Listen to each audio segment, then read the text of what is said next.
Listener note, the Strange and Beautiful Book Club contains reviews of sci-fi, fantasy, and horror media and is not a spoiler-free podcast. Please be sure to watch or read the story in today's episode before listening.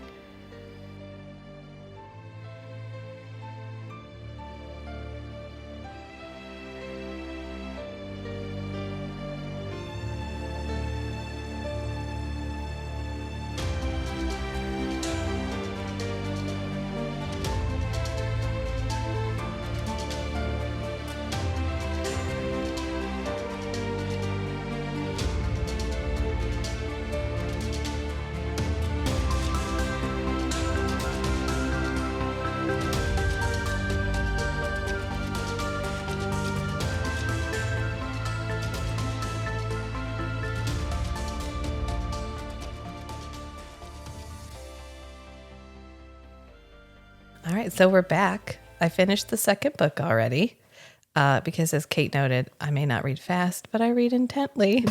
No, you read fast. We're gonna get to the bottom of that. But it's done. Oh, I asked your sister. She said you do read fast. Oh, well. Intently and with speed. So I have both direction and velocity. Yes, correct. I am a vector. So we are ready to talk about it. And the second book is called A Court of Mist and Fury. Yes, and Kate is back. Yes, and I'm very excited. Book Talk with Kate. Yes.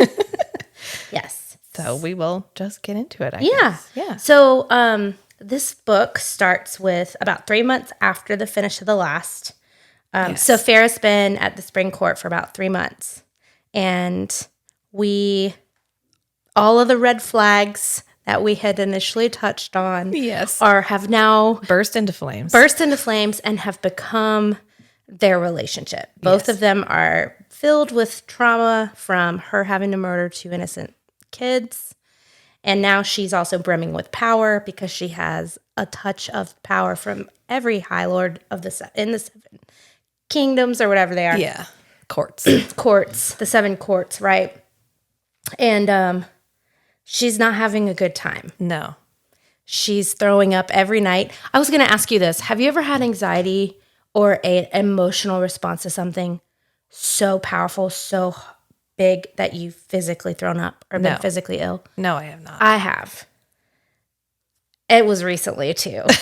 And it was like out of nowhere. Yeah. It was just unnecessary amount of anxiety. There's so much vomiting in this book. So much. There's so much vomiting. She's also really quick to like shit her pants too. Yes. There's a lot of physical reactions. Yeah. Like there's a lot of vomiting. There's a lot of like soiling yourself. Yeah. Yeah. And I think that's a very real thing that happens to people. I'm sure, and then every character. Like it's a consistent way that, and even in the first book, it's a consistent way she demonstrated someone was emotionally overwhelmed.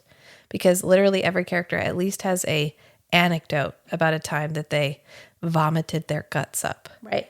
And everybody does it. Yes. And so I think what we can take from that is that Fae not only have different reproductive and sexual organs, but they're like dogs. They just throw up at the slightest opportunity. And they have way more like bigger feelings than we do. but not the capacity to contain them, I guess, because we're just vomiting all over the place. I think their feelings are just whatever our human feelings are, they're like 100 times. I mean, I'd hate to be in a large group of Fae where something really dramatic happened because it'd just be like landmines out. They'd just all be going all at one time. It would be that scene in The Sandlot when they're on the fair ride. Yeah. And it's just one after another. Right. But from anxiety. Right. But from anxiety, not from nausea. And tobacco. Big chew or whatever it was they were doing. Yeah. Yeah, I mean, I get where we're going as a narrative, like a way of creating an immediate impact. I get where she's going. There's other ways we can get here, but this is the shortest road. Yeah, for sure. And I really relate to it because I felt such physical like pain from things before, but not to the point of like soiling. But that's okay. To each their own. If you've soiled yourself. I mean, I've had 3 pregnancies, so at this point, when I throw up, soiling also happens. Yeah, but it's not a one is nothing causes one without the other. Sure. Yeah. That's you know what? You guys just get everything from me. This is it. This is the Rachel expose. Oh, it's great. Thank you. Yeah. I mean, it happens. We need to talk about it. That's It what happens. people want to guys. hear. Normalize soiling yourself. Giving the people what they want. Yeah. Yeah. Normalizing all of the things that happen to pregnant bodies and afterwards. Yes. And just bodies in general. Just bodies in general. Exactly. So Tamlin is being, the first time, I do want to say this because we did go hard on Tamlin last time. The first time I read that book, the first book, I wasn't that hard on him. And then the first time I read this book, I was kind of like, oh my God, we're switching love interests. Oh my God, Tamlin. And like, to me, all those red flags the first time, I was like, I felt like she was all of a sudden writing him as. Yeah. But now after reading it a couple times and then hearing your initial response to him, I'm like, oh no, they were always there. They were always there. Right. She just does a good job of hiding them. Yep. Yeah. It's the subtle, like you don't realize how big of a dick your boyfriend is Yeah. until you meet a man that's actually not a sand. dick. Actually, not a dick. And you're like, oh, That's what it's like when somebody respects me as a person. Is that what that is? Holy shit. Is that what I have been missing this entire time? Exactly. Yeah. So not all of us are as strong, are as strong at that. I think Rachel's done a really great job of being good at that. And some of us are learning slower than others. You know what? It's fine. As long as we're all traveling that path, everyone gets Some to are get late there. bloomers, we'll get, everyone's journey is different. Everybody's journey is like my son always says, somebody's got to be the tortoise. Yeah, that's me, I think. I'm pretty sure. I'm turning 40 in January, and I feel like I'm emotionally 31 and a half. Hey, you get to be younger than your age. Yeah. Yeah. I know. And people never think I'm my age. There's nothing wrong with thinking the best of people. Yeah. There isn't. There's nothing wrong with going into every relationship like, okay. And not being tainted. I'm willing to give you this shot. Yeah. There's nothing wrong with that. Yeah. But when I read Twilight, way back when it was before a movie. Yeah, I'm that person. I read it before it was a movie. Oh, same. Yeah, I read it the first time through, and I was much younger when it came out, 2001, early 2000s. Yep. So I was quite young when I read it the first time, and I was like, oh, what a love story. This is so great. He really loves her. You can tell by the way he watches her sleep and shit. Yeah. And then, then I went back and read it, and I was like, oh, this is not okay. Like, I don't know why this felt okay to me the first time I read it. And then after the movie came out and I read the second book, Eclipse, where she has like a disassociative event, like months long after he emotionally abuses her and leaves her. I was like, oh, he's been emotionally abusive this entire time. And I did not pick up on it the first time through. And she wasn't great at hiding it. She frames it. I don't think she's trying to make him emotionally abusive. I think this author is.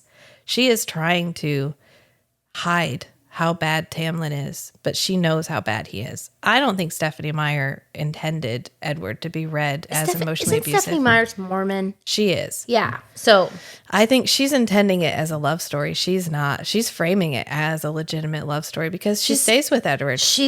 In her eyes, that's what passion, yes, and codependency, yes, like, right? That unable to be without each other is true love, right? Is how she frames it, right? And I see that as something toxic, and and I think that the conversation in 2022, most people would say, yeah, for sure, right. But what I liked about this author is she does frame Tamlin as toxic, yeah, and that's actually really common for her and something that I had to get accustomed to. And because I read her Throne of Glass series first, and they switch love interests in those between books there. And I was like, what's happening? I like them together.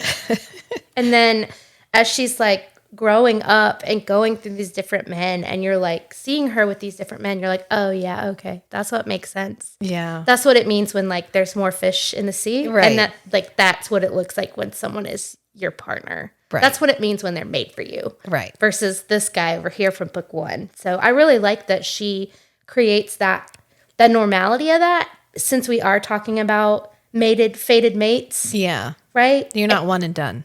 You're not one and done. And Yeah. there's a reason why your mating bond didn't click in. Right. Yeah. So, yeah.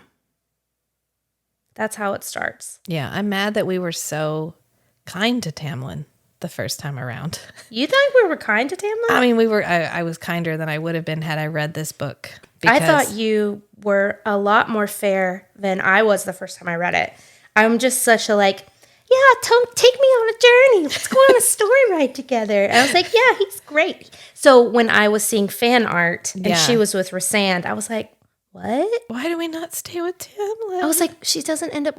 When I read that first series and she was with a guy with wings, I was like, what? She's supposed to be with Tamlin. So I knew going into it, for some reason, she doesn't end up with Tam. Right. So when Rhysand came along and the first time I was reading it, I was like, oh, that's the guy. I think that's the guy. I think that's him. You spoiled it for yourself. Yeah. So you picked up on that way, like your emotional intelligence in that respect was way more in tune than mine. I know where we're going narratively. I know what beats we're going to hit. Sure. Yeah, because we do similar things from book to book to book. Sure. So if you've read enough of them. Yes. But I don't mind. I like to see how you're going to get me there. I know where we're going. Yeah. That's fine. And that's okay. And especially now that we've talked about, I mean, you've picked up on a lot of the things that you picked up on, the rifle on the wall. Yeah. You picked up on a lot of them. So, I mean, you're not wrong. I think in this series, it's done well enough where it's just satisfying. Yeah. At least to me. Yeah. I'm not looking for surprise. I'm looking for, I want it to feel good. I love K-dramas. Oh, and I know someday you do. we're going to watch a K-drama together. I'm okay with it. And every single K-drama is basically the same K-drama. And that's okay. Yeah. There's Cinderella stories, and there's Cinderella stories over and over and over. Your again. husband actually said that about you. Yes. The time I had to listen to the philosophy talks with the guys, he said that you love knowing where a story's going so that you don't emotionally invest and then end up in some devastatingly emotional state. Yeah, I'll be mad. I'll be mad for days if it doesn't end the way I think it's going to end. So Okay. I have a feeling this is going to be a little bit longer than last time. That's fine. No, we can go as long as you want to. So looking back at Tamlin from book 1 to book 2, this is classic coercive control. Right. Which coercive control is actually considered a punishable offense in almost every country but America. Interesting. Yeah. So it's considered a type of abuse, Sure. like physical or verbal or emotional. Right. Yeah, and I think there's this, and I feel like you're going to be able to contextualize this a little bit better than me, but I feel a lot of benefit of the doubt for him. And I feel like he's just as messed up and he has a lot. What am I doing though? Is that You're justifying it for him. right? I'm Yeah. validating him, yeah. But I never felt sorry enough for him where I was like, oh, Farrah, you need to stay. He may have work to do. This isn't Feyre's job to Remember, fix he's him. 400 and Reese is 500. Right. I Yeah. think. That might be wrong. Someone's probably listening at some point going, like, no, that's not true. That's not true. They're the same age. Well, we didn't write the books. We don't have to be experts on them. Sure. But I think, yes, he has work to do. But it's not Feyre's job to fix him. No. And she doesn't need to stay with him to fix him. No. And she tries to tell him that he needs help, and he's not listening. And she tries to tell him her needs. And he's like, no, I know better than you. You are my property. You are my possession. And I own you. And I own get you. to tell you what to You're do. my bride. Yeah. Yeah. And eventually our mating bond's going to kick in. And then, so we get introduced to, what's her name? Ianthe? Iantha? Who's just another dumbass woman. I love women. I want to lift you up. Yeah. But not if you're like her. Right. So, This is just because we're all women, we're not all in this together character. yeah. She's serving her own ends. Right. And I could tell you right from the beginning because she's as much coercive control as Tamlin is. Right. Like, oh no, honey, are you sure you want to wear that? Yeah. Yeah, she's that friend you think is your friend, but every time you go out, she's like, oh, did you really have to wear that? Or did you have to choose that shade of lipstick? Or Yeah. those just like tiny microaggressions. The like apps, that was like such a real, I rolled my eyes because my mother just kicked in. I was like, oh, my God. Let me wear whatever lip gloss I want. You would look so much nicer if you... I love that, but... Yeah. I love that butt friend. Exactly. Is exactly who she is. And I don't know. Can I say a small thing about the word butt? Yeah. Did you watch Game of Thrones? No. Dang it. Okay, well, that's fine. In the very first episode of Game of Thrones, there's a small part where Ned Stark, they say, nothing counts after the butt. Like, if you say something and then you put butt, nothing before it counts. It's only what's after. Right. I swear I do not use butt anymore. In work, in professional settings, I don't use butt because it is so counteractive to your point. It is not a good way to communicate. It's passive aggressive. Yeah. Yeah. So I literally, from one episode of Game of Thrones, stopped using butt entirely to communicate. Just a small thing. We're going to talk about every major IP. I did read the first book of Game of Thrones. Yeah. Yeah, and I hated it. And then I watched the television show. I think we talked about that last time. And it was exactly the same. Yeah, that's why. And that's actually the reason. Some of the things that you hated about it are the reasons why it took off. They downplayed the magic and the fantasy, and they upplayed the politics, the sex, and the rape, and the incest. So much rape. And then they were like, this is the water cooler show for the next 6 years. Yeah, because... And then it's going to end up being the worst, most disappointing, traumatizing in-season of all time. And I still am pissed off about it. See, that's how I feel. When something doesn't go where you want it to go. And you were so invested. I watched Game of Thrones on accident. It was April 16th, 2012. I love it. There was a tornado. And the day after the tornado, the show comes on a Saturday night or Sunday night. I accidentally was at home with the channel on HBO. Like, it was a channel. And I was like, what is this show? And I watched every episode the day appointment watched it for however many years. I mean, I know that there's millions of people out there with the same story, but they need to redo the last season. Yeah. But I digress.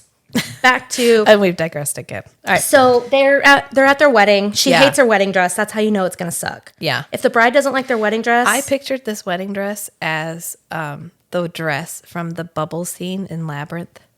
Oh, she has that's perfect. The giant shoulders, and she has the like huge puffy skirt and like the giant hair. Know where I'm going. I'm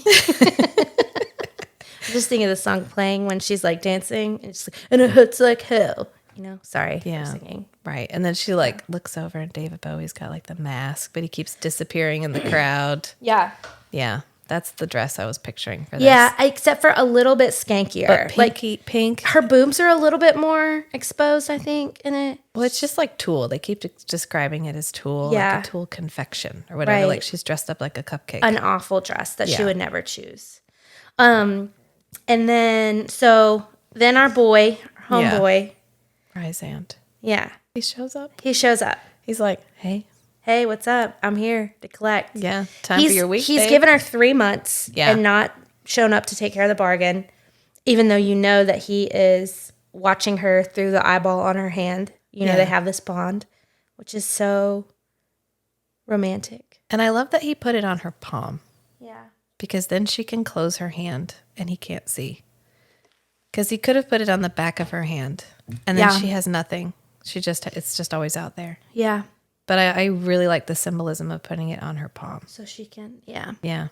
So he shows up and he takes her home. And the first thing he does is liberate her in a way. Yeah. By nudging her to learn to read. Right.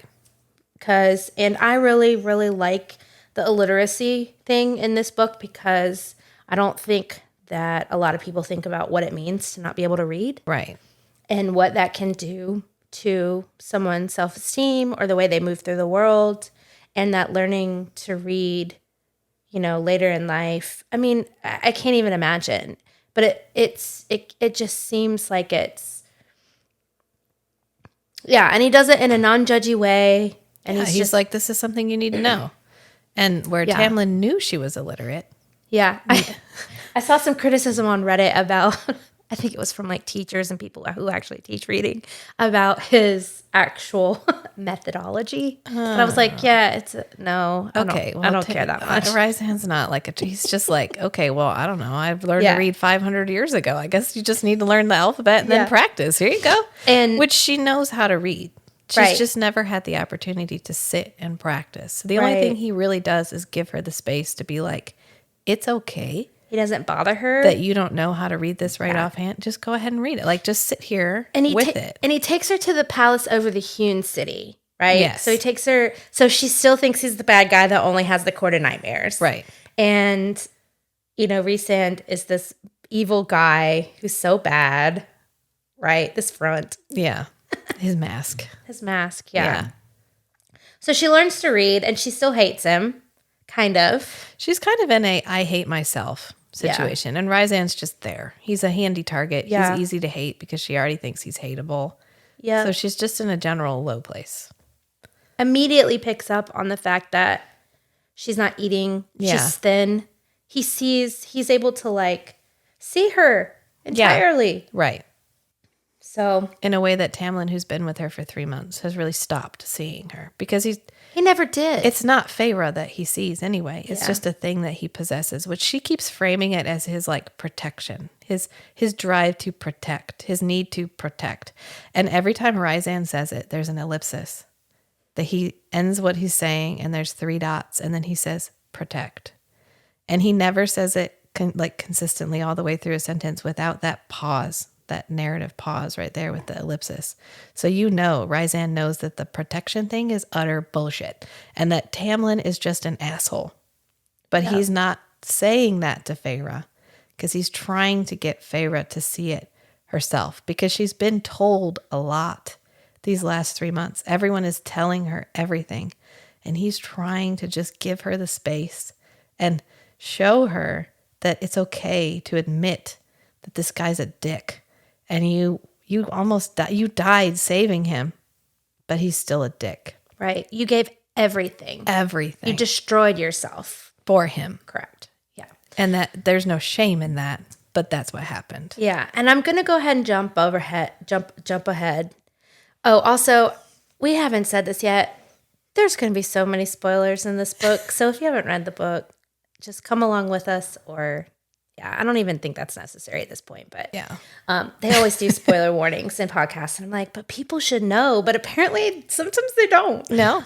But jumping ahead to chapter 54. Yes. The chapter. We know that after reading it, we know that Rhysand knows from the end of the first book that she is his mate. From the beginning. That's the first time he sees her at Calanmai. And he says, there you are. I've been looking for you. Oh, my God, right? He literally has. I know. And you're like, oh, my God. In such a sweet way. And it seems so kind of almost smarmy the first time around. Like, who's this guy? But it's just in a sweet, endearing way. And that when she was painting her drawer, it was a starry night. Because he sent that to her. I know. Because it made him happy and he wanted to make her happy too. I know. And he sent her music because he knew she was falling apart. Man. Rhysand's a fucking gentleman. Yeah, he's just exactly what a healthy partner should be. This is what like a secure masculine dude is like. Yeah, I was actually thinking about today how these are fantasy stories. Yeah. Right? So we can't be too hard about like the kind of intimate moments that they have. This is a fantasy story. Yeah. They're big, endowed, big, beautiful, beautiful men. Yeah. But one of the things that is sometimes the hardest to believe is that these are like extremely masculine, emotionally intelligent, kind, generous, seeing their women as whole. Like, I don't know. I just feel like sometimes that's the fantasy. This I wrestled with Rhysand by about 3/4 of the way through. Was like, wow, he's really perfect. Yeah. Wow, he's super perfect. So emotionally intelligent. Yeah. Wow, he's really just okay. That's the fantasy. That's the romantasy. You as the cynical, like, older woman who's been through a couple of relationships is like, okay, when does the other shoe fall? Right. Like, when do we find out that Ryzan like tortures puppies Yeah. sometimes or whatever? Which he probably Maybe won't. not torture puppies, but like maybe has some sort of like weird, annoying habit. Yeah, maybe he picks his toenails and leaves them on the floor or something. Yeah, maybe that will come up once.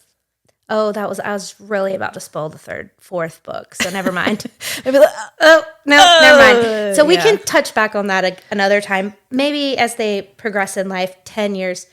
I mean, I guess 10 is probably the equivalent of 100 years. Yeah. 100 years down the road, they'll start to come up with things that, like, right, you got to stop that, Ryzan. Like, they got to do some work on it. stop saying the word wings. If I read the word wings one more time, I was gonna stab myself in the eye. We get it. We get it. They have wings. Guys, I don't know if you noticed, but they have wings. Oh, yeah. Like, once we have the wing reveal, she is all in on wings. Like, Sarah J. Maas has a thing for wings. Yeah, You and she heard it does here first.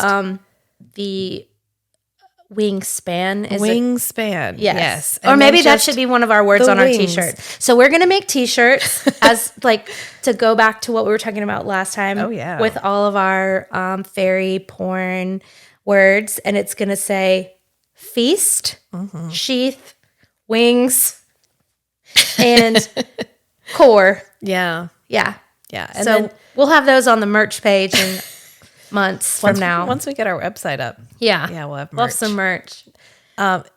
Yeah. So with just wings. And then I got where you were going with the word male Yeah. because we use the word male just constantly. And they do that even more in Throne of Glass, like Yeah. constantly. she doesn't use the word man or min. It's always male. Male, right? As if it's like I hear male the same way I hear her say growl. Like, when do people growl? Nobody growls. And when do we use the word male? No, I think she's trying to avoid the like human man, Sure. men, just calling them males or Yeah. whatever. Because then she doesn't have to specify species.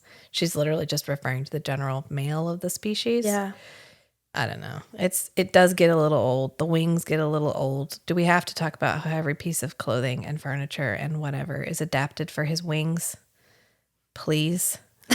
Like, See, I don't have any kind of qualms with that, but I respect that. it built up over time. We're Sure. fine at the beginning. Sure. But we never kind of just take them as rote. Right. We always have to draw your attention back to the wings. Yeah. All right.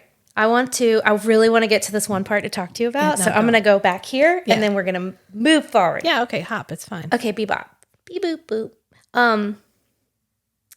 So she comes back. She goes and visits him. He's got custody once a month. Custody. Rasan's Yeah. got custody. Yeah. So then she comes home. Tamlin really won't let her do anything. He locks her up. Yeah. She's starting to develop all her powers. He doesn't want to train her at all. So she's just got this like depth of power. And Yeah. like her claws start coming out. No one wants to help her. Lucian's like, man, you really like we got to teach her how to use those. And he's like, no. So he literally cages her up. Basically puts magical shackles on her. Yes. And she has a full-on meltdown. Yeah. And then Rhys sends Moore, his cousin, Yeah. to get her and rescue her. Yes. And that's kind of a political thing because, He can't enter the court. right. Yeah. So he steals her. Well, he doesn't steal her. He frees her. Yeah. He comes and gets her. And so that's when our journey He saves her. He saves her, yeah. Yeah. With the night court starts. And then we get to meet my favorite folks.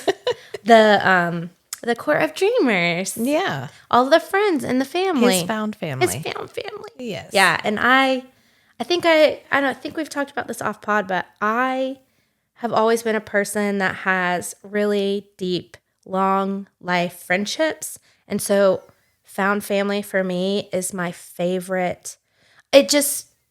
I connect with it so much because I know what it means. It's a good trope. It's a good trope. And I know what it feels like to have. Because it's a family you choose. Right. And Yeah. you have family that means more, that's safer than your own, Yeah. and you just. Definitely yeah. the theme overall of this this book was choice. Right. Her choosing thing. Tamlin had taken away her choice. He'd taken away all of her choices. He hadn't framed it that way, but he had. And then when she goes back to Rysand, everything is her Rysand. Everything is her choice. You can say Rysand. That's beautiful. Thank you. It's beautiful either way. It's because it's how I read it when I'm reading You should. It's Rysand is beautiful.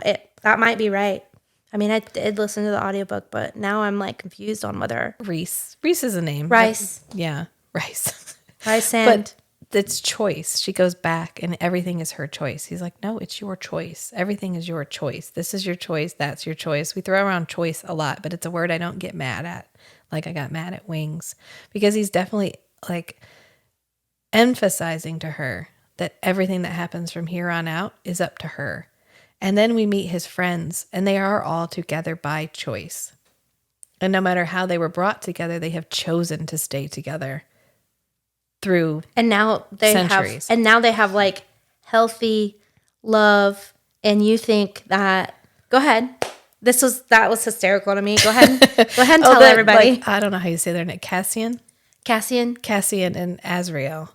And more just need to become a throuple. And right. Get over all the sexual tension.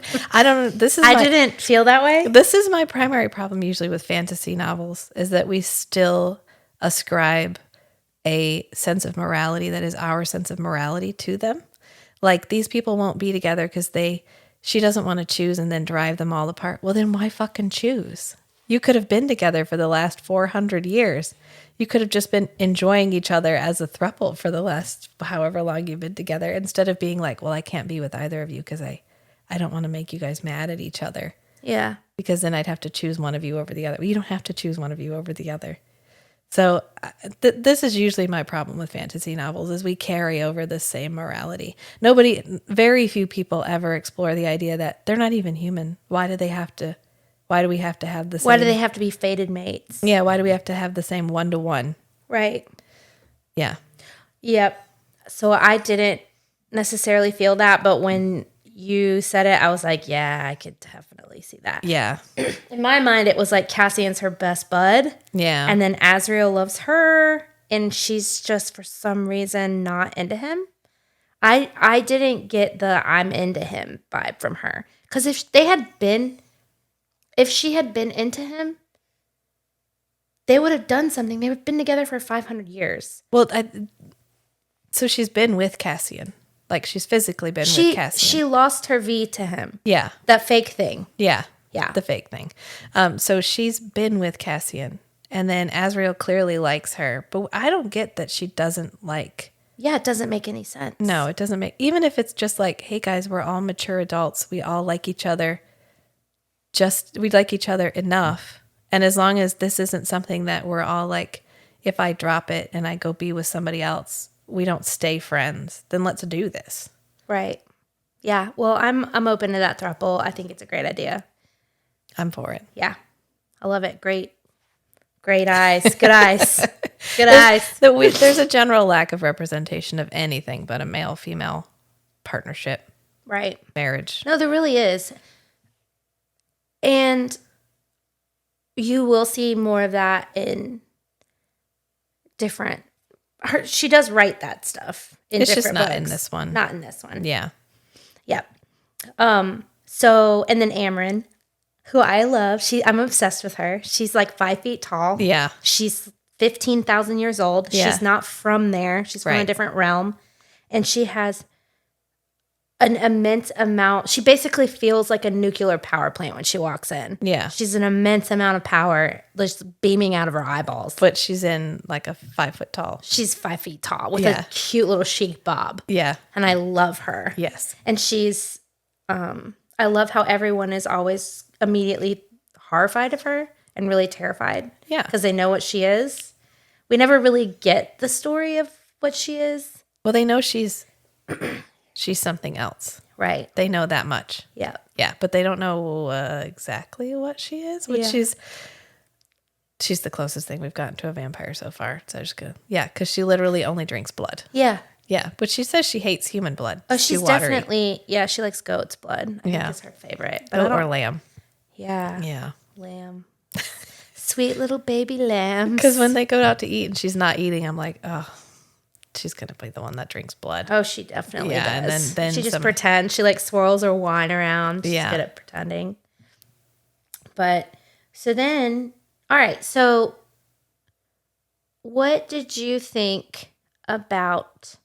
Well, I was going to say I sent you some questions, but I also kind of want to keep moving down the plot. I don't know. What do you think? You can do either one. If you've read the book. Yeah. You have to have read the book. If you haven't read the book, I'm so sorry. Yeah. Well, but if you haven't read the book and you're still with lot. us, that means that you're like listening This to is something Rachel's I voice. would do. Before I invested in a book or something, I would do this. I'd find a podcast where they talk about it and I'd listen to it. To see if you want to read it. To see if I want to read it. Yeah. So I can understand if you haven't read it. But, I mean, we don't have to go synopsis. Okay. Size. Well, I want to ask you some questions because, like, you mentioned that you felt like the middle really dragged. It really did. Okay. Because at the very beginning, we get some mythology. We get some, like, this world's monsters. We get the bone carver. We get the weaver. Right. What'd you think of them? That was cool. They were really cool, right? I always like it when we deepen the idea of the world by creating this, this backstory. And those are rifles. Yeah. For sure. The bone carver, when she went to go see the bone carver. Yeah. Did you pick up on what the bone carver showed up looking like for her? A young kid. Yeah. Weird. You're giving me a significant look. I remember it was she didn't recognize the child, but that doesn't mean we're not going to later. But then he saw Jurian, which I thought was really interesting. And weird. Yeah. Yeah. Probably just trying to pick, because that's also a kind of a foreshadowing for later. Didn't they bring him? No, they didn't do that, but. It was good. I think she had a good. I like her rapport with all these creatures that they're really ancient and they're really evil and they're really hard to talk to and they're really scary. And she's always like, yeah, but they're scary. But like, we had a good talk. We had a good convo. And he talks to her a lot and has questions to actually ask her. Yeah, they have like a back and forth. She has a very good rapport because I think she's coming from a place where they were not the stories she heard at bedtime. She's not as scared of them. She's not. She doesn't have that history. It's like meeting a celebrity that you don't know who they are. That you don't know what they are. And then you can just treat them like a normal person. Right. You get that sense that, okay, maybe I should be scared of them, but I'm not exactly sure why. So I can have this normal conversation. And because they aren't coming, because she's approaching them without that backstory, they get like, oh God, this person is just going to be able to talk to me. Like I don't have to act. I don't have to put on I'm sure they're still terrifying, but I don't have to put on the same mask. The Weaver, of course, is slightly different because she's just like an elemental force. Right. She's just like so ancient that there's not there's no communicating with her. She's literally there as a like mechanism for storing stuff. Yeah. she's the storage unit in the Fae world. Exactly. Prithian. Yeah. Yeah. And then it is kind of neat though. So I really like really trying. I enjoy the kind of mystery thing where we have to go do this so that we can get here till we get here. So it does feel kind of like a mystery, but that felt like it was dragging to you. Well, once we get through with that, and that's like our first glimpse of old Feyre is the Weaver, right? Where she does something unexpected and intelligent, where she climbs up the chimney, right? And she actually uses her strength and her power for like the first time. She doesn't let panic take her over. So we finally get like, oh, Feyre's coming back. Like we're finally going to get the like spunky, fun, intelligent, snarky. Here she goes being special set of skills, but like super powered now. Yeah. So we get that. And then all of a sudden it's like, we're just going to be in the townhouse. We're going to explore. She's going to be all denial-y about everything that's happening to her. And we're just going to go on this. I'm unwilling to admit that I had a problem, that Tamlin was a problem, that I need to move on. I'm stuck. And we are stuck for a long time. And I actually had to keep putting the book down and then coming back because it was like, I want more movement. We needed something happening here. Yeah. I think I may have. So I always listen to these, and I think there are chapters where I was just like kind of tuned in and not really. Yeah, so and if you missed it, you wouldn't miss anything. Right. Then they go to the summer court. That's really cool. I love meeting the High Lords. I love Tarquin. Sweet 80-year-old baby boy. I know. Sweet Tarquin. And she just like, he's so innocent. Yeah. And she and she feels bad. She does. I mean, she does She a good. She doesn't go stop. too far. I think she does the flirting, but she Right. doesn't take it to a place where it's like she. I mean, she uses him, but she doesn't take it to a physical place with him. So I feel like that we can walk that back a little bit. Right. We didn't burn as much of a bridge as if she'd actually I like. mean, he is pretty pissed though. I mean, wouldn't you? Yeah. I would be super. I would send you a blood ruby too. Yeah. So they go, if you for some reason haven't read the books, they go and steal this really old book, Half a book. and they do it in a really cool way. And she calls in a favor from her water nymph creatures that she saved from Tamlin, and for financial reasons. She saved them financially. This is another example of where her rapport with these creatures, because she's not born immortal, creates a very good dynamic in the book where everyone else is like, oh, water wraiths, they'll spend that in a week. You shouldn't have given it to them. She's like, well, I don't care. That's not my problem. I did what I felt was right at the moment. And so it saves her. Right. So every time she has this opportunity to like act on a stereotype, she doesn't. She takes them at face value, and it usually works out well for her. She gives them that BOD, benefit of the doubt. Benefit of the doubt. Right. Yeah. So then there's I think because what happens between Summer Court So you can't even remember what happens in the middle, right, because so it all gets kind of. But then I think that's when we get what's the thing called where they have. This is when they're like really trying to figure out how she feels about Rysand. This is Starfall. Is this Yeah, what you're talking about? Starfall. Her dress on Starfall. She pisses him off because she's like, you're a baby man. And she's flirting with him. Yeah, she kind of. Which we use jealousy as a flirtation mechanism a lot in this book. Which is not on par with Rysand's perfection. Right. Rysand would never do that. Oh, should I just go fuck him? Would you like that if I did that?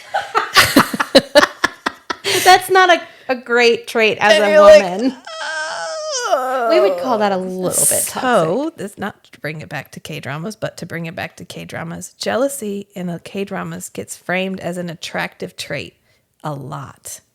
Like so when we watch our K-dramas, because we're going to do it. Yeah. I've already started one of them. There's always a point where we get to, they both like each other, but they're unwilling to admit that they like each other. But you can tell the guy likes the girl because he's jealous of every guy she talks to. And they'll get like aggressively angry or like jealous, like not violently jealous, but like worked up jealous every time the woman talks to a guy. So I just want to say, I think that jealousy is a perfectly normal emotion. Yes. And as long as you are not hurting somebody, it is perfectly fine to be jealous. Right. And I'm just telling us something about ourselves. Right. And I'm a jealous person. Hint, hint. Hint, hint. But anyway, we will use overt jealousy as like a plot mechanism in K-dramas a lot. And it's always framed as an attractive trait. Mm-hmm. Like the guy likes me so much that they're jealous. Incapable of expressing their vulnerability and like for you. But it does show up. And I'm not saying there's anything wrong with jealousy. Right. But we use jealousy as like a flirtation mechanism for too long. Right. Like a couple of scenes where she's like, I don't know, maybe I'm just going to go have sex with that guy. Or she'll straight say, fuck him. Yeah. In this young adult book. It's not young adult anymore. It's not young We're going adult. into MA. No. Yeah. And Rysand will be like, well, maybe I'll go fuck her. And she's like, I mean, I don't want you to. And he's like, why don't you want me to? And she's like, well, then fine, go fuck him. She's just like, I don't care. I don't care. Yeah. And we do that like a lot. And she does it in moments that are inappropriate. Like he's trying to be emotionally vulnerable with him. With always. Her. He's trying. He's trying. And she's like. But her self-hate stuff comes in and she doesn't believe him. So like, he says, I think you're fucking people again. Can we go back to that? He says, Farrah, I think you're the most beautiful person in the world. And she's like, he hates me. I also relate to that. Farrah's the kind of person at this stage in her life, she's the one that wakes up and goes, She's married. Do you still like me? Do you like me? Yeah. I relate. And I think we're still in, I hear what you're saying, but I think we are still in a place where as women, or we get to do that a little bit more, maybe kind of throw it back at them. Yeah, I mean, it's fine. But it's I also see what you're saying. Yeah. And I'm not saying there's anything wrong with it, but we get to a point in their relationship where we need to have move past it. We need to move on. And she continues. And there's several chapters. Yeah, she continues leaning on it for a long time. Yeah. And then there's a point where they're actually, when they're in the inn together and they're in that tiny little bed. I love that part. And some people on Reddit think that that's way more fun than chapter 55. We're finally have an intimate moment together. Mm-hmm. And instead of admitting that this is a significant intimate moment for her and that she really wants him because she wants him, she's like, I just want you for fun. And then she's like, well, I hope you didn't misunderstand me and think I actually meant what I said out loud.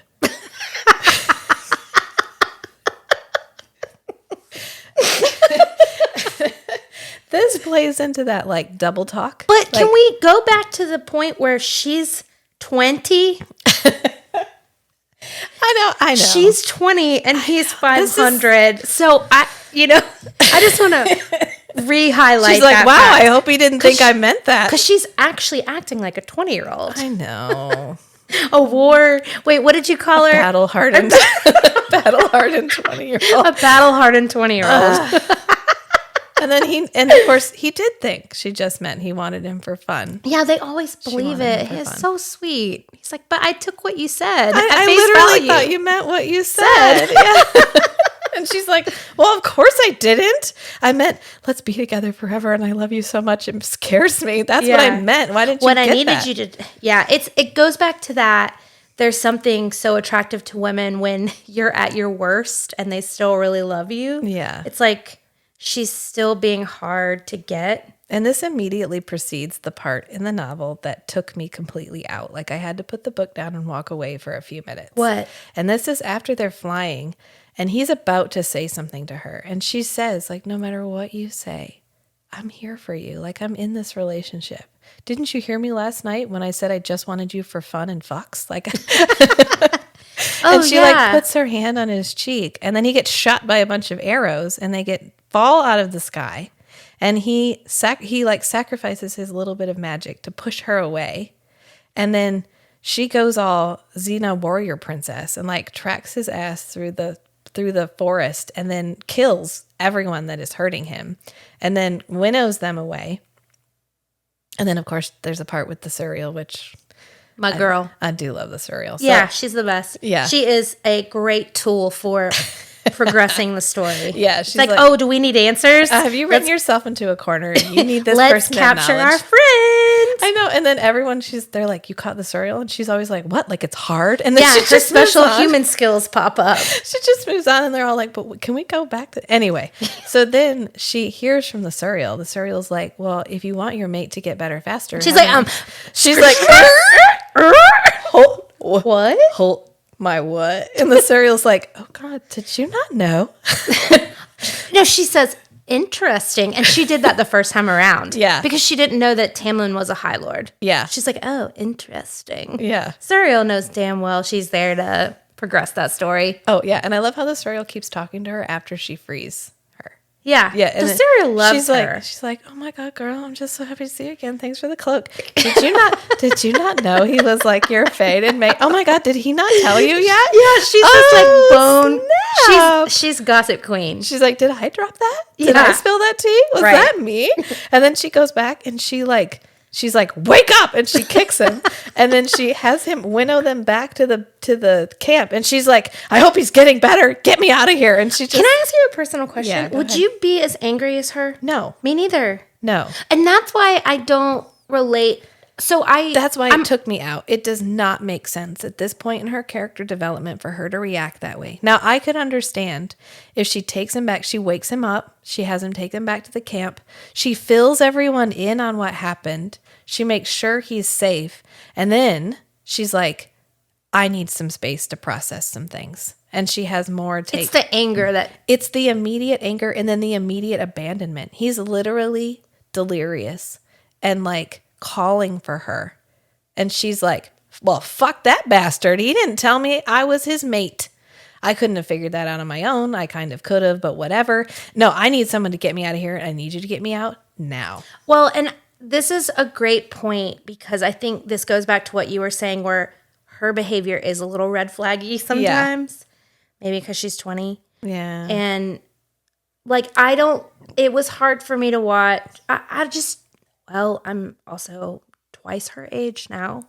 I wouldn't have been as hard on Tamlin either. I wouldn't have cut him off like that. I would have written him a really long letter or something. I would have communicated. I think cutting off communication with somebody, even, when you're in a relationship, even if it's terrifying, you at least offer them some closure. So I think that, this is another time when she was cruel. She's literally cruel to him in this moment because she had just told him, there is nothing you can do that will make me leave you. And then immediately she's like, well, then fuck you. And she leaves. Like, yeah, you lied to me. You lied to me. Which he didn't lie. He never said he wasn't her mate. And she really seems challenged by seeing other people's perspectives sometimes. He is really just giving her, he's trying to let her get to it. He's trying to let her heal. And he doesn't want to. Before he dumps this on her and is like, oh, by the way, we're going to be together forever. I hope you are okay with that.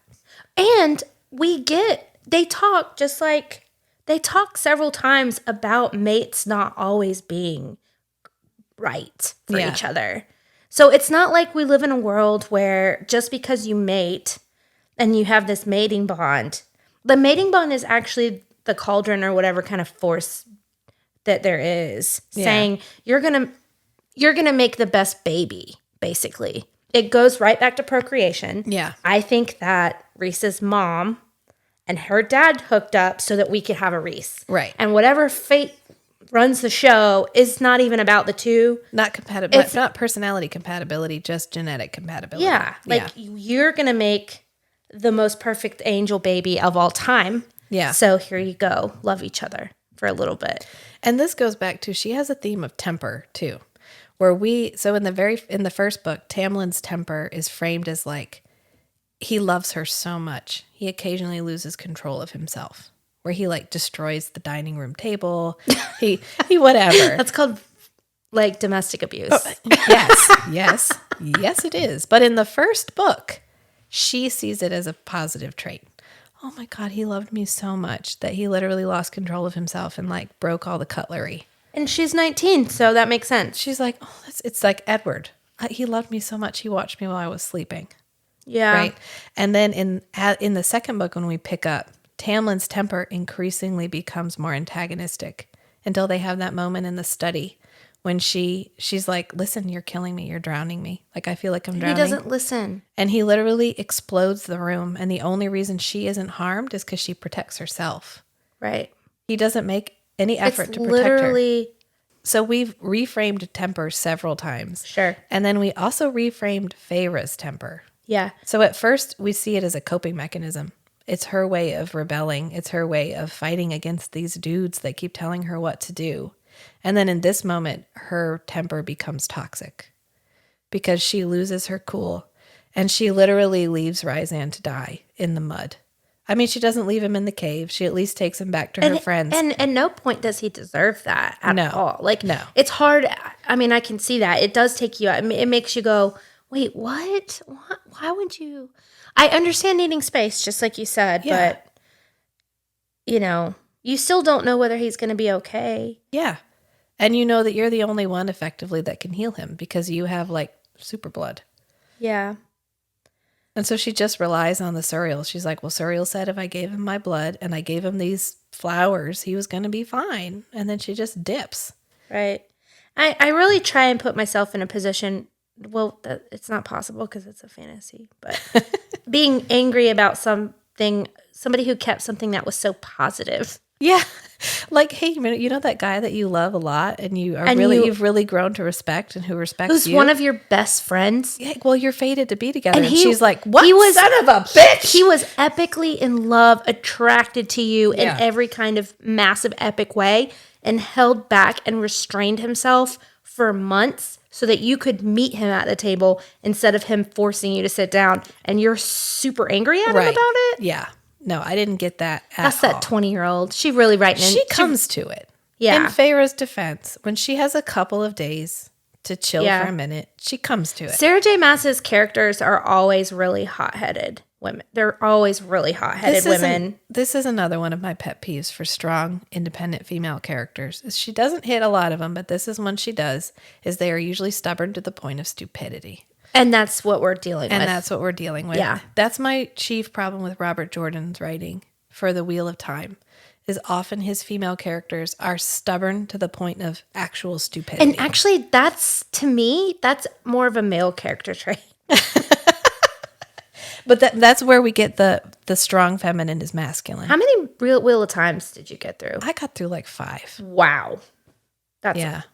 For a 14-book series, I'm surprised. I couldn't get through the first 2. I got through 2. I might pick it up another time. When It's we one get of to those ones 5, that I'm it's like, we just stop. We well, don't and go. I've heard that it's just, Matt read them, but Matt won't. He'll finish the series even if he hates it. well, I would love to read them. When we pick up with Brandon Sanderson, when Brandon Sanderson finishes it, Matt said it was a faster moving book. It's just the pacing. The writing's fine. The characters get a little annoying. Everybody has braids exclusively to pull them. She pulled on her braid. She pulled on her braid. Her plaits. She pulled on it. And we finally get a female character who's not stubborn to the point of stupidity, but it's because she's like ancient and immortal, and she gets literally pulled out of the dream realm and made real. Well, and stubborn to the point of stupidity seems like a male written female. It's a male gaze. The strong female is the one that doesn't listen to you. When you're actually the dumbass and no one should be listening to you. Right. Because everybody thinks that they should listen to you. Right. So But this is the But I digress again. but this is the strong female is masculine thing, where we conflate strength and masculinity. We conflate the two things when they're not necessarily related. So that's why it's like, this is why I didn't like this part, because up until now, I like Feyre.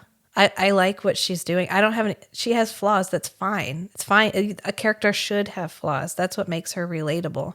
But then when we have this moment where she does this thing that totally doesn't make sense. I'm going to say a thing. It probably won't resonate as much as it does for me, but I'm going to say it anyways. She writes her female characters, her heroines, as fire signs. They're all really hot-headed. Yeah. Just like blast through something with like earth moons always. And that woman that I read that chose all these character signs, she also agreed with that. But Yeah.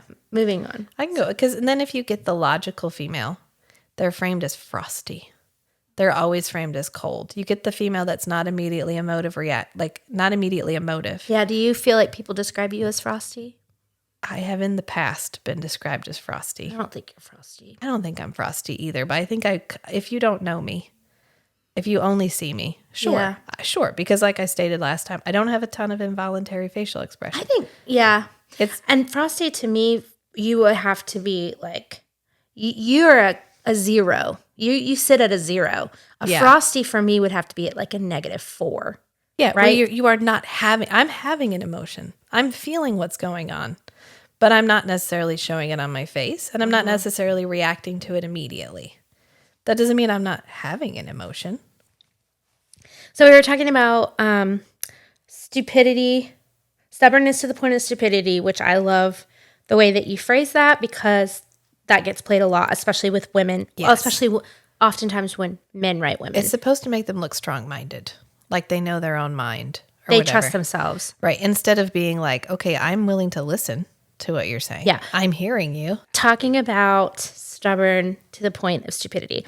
And we were talking about how, okay, so we can talk about chapters 54 and 55 now. Yeah. The explosion, Yes. the orgasm. The orgasm Yeah. of exposition that we got. And we're literally Rhysand talks for an entire chapter. And I loved it. It's just one long dialogue. Yes. Yeah. It's basically a chapter of his side of the story. Right. He's like, and are you ready? Because here we Go. And Stephanie Myers wrote a whole book in Edward's view. I did try to read it. I did not. It pains me to admit it, and it was okay. Yeah, It was okay? It was just as toxically masculine as I thought it was going to be. Cool. The whole, I really want to hurt this. Okay, this is a theme that shows up a lot, and well, it's relevant because it shows up in Tamlin's story, which is, I'm strong, I'm powerful, I'm more powerful than this woman, and I have to work so hard not to hurt her, and that is framed as like a attractive trait. Like, I literally have I'm literally capable of killing you at any moment, but I'm not gonna. Yeah. And doesn't that make me desirable? Like, I'm not hurting you. Isn't that nice of me? Instead of like, I don't know. That's why I like the way she treated Rhysand, because the reveal of how powerful he actually is way down the line. Yeah. Way down the line. He's like, oh yeah, I'm kind of maybe the most powerful High Lord like ever. Of all time. Of all time. But, He's incredibly powerful. But Yeah. did you want wine with your cheese? Like, he's just like, Right. whatever, And we don't ever have a moment where He got Rhysand, 500 years of being super strong. yeah, and we don't ever have a moment where Rhysand is trying to not hurt her with his super masculine abilities. Right. He's always in control of himself, and it's a big deal that he's always in control of himself, and he's never reminding her of how much he could harm her, but he's not doing it. Right. And Tamlin does. We get a lot of Tamlin, like when he's destroying stuff in the background, or at the like climax of their toxic relationship where he literally explodes a room and almost kills her. Like, Right. had she not been able to protect herself, what would have happened? She'd have got, or she was human. Yeah. Yeah. Well, and to Edward's BOD, he was a vampire and she was a person, like Right. a human. So I and- kind of get that. He was, but it was so like in such a sexual connotation too. Well done. I'm okay with this Sure. show. I'm fine with this. And I love it when we flip the script too, when a woman is so powerful and then you have a fragile man. Like, yeah. I want that You know what book. happens? They tend to get divorced. Those relationships don't work out. well, why not? You I know don't why? know. Because there's not any good blueprints. He's a painter and she's the CEO and Oh, and then we get a Hallmark movie. yeah, Yeah.